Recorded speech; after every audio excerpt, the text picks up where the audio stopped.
scientific concept of natural selection will help you form better religious beliefs.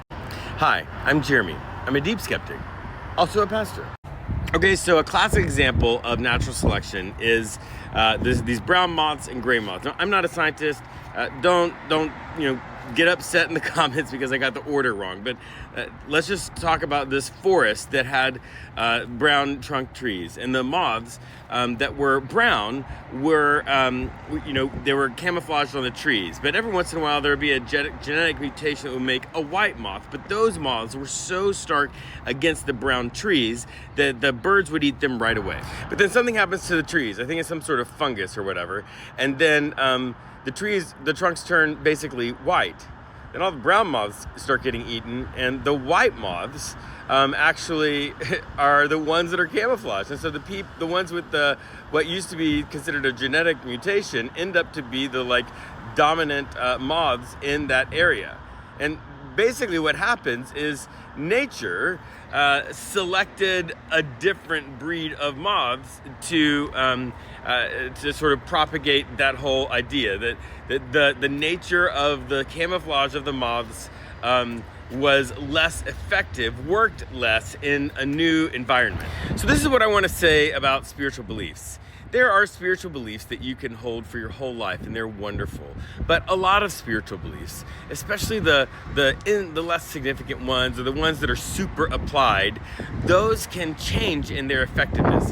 What do I mean by effective? Well, I mean just like the white moths and the brown moths, some spiritual beliefs in some seasons of your life seem to work.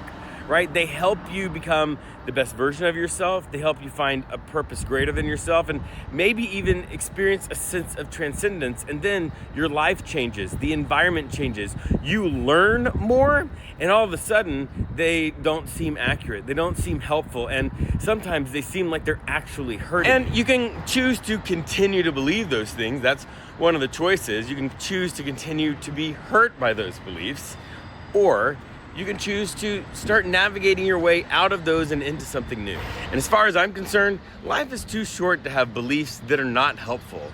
It's too short to have beliefs that make your life worse instead of better.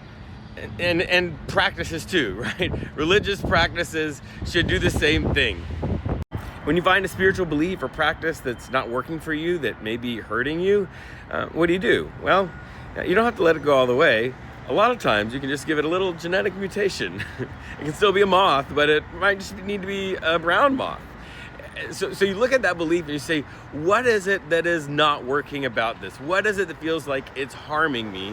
And then you start to look around you and say, okay, well, what are the differences? What do other people believe? What works for other people? Maybe you talk to the other people.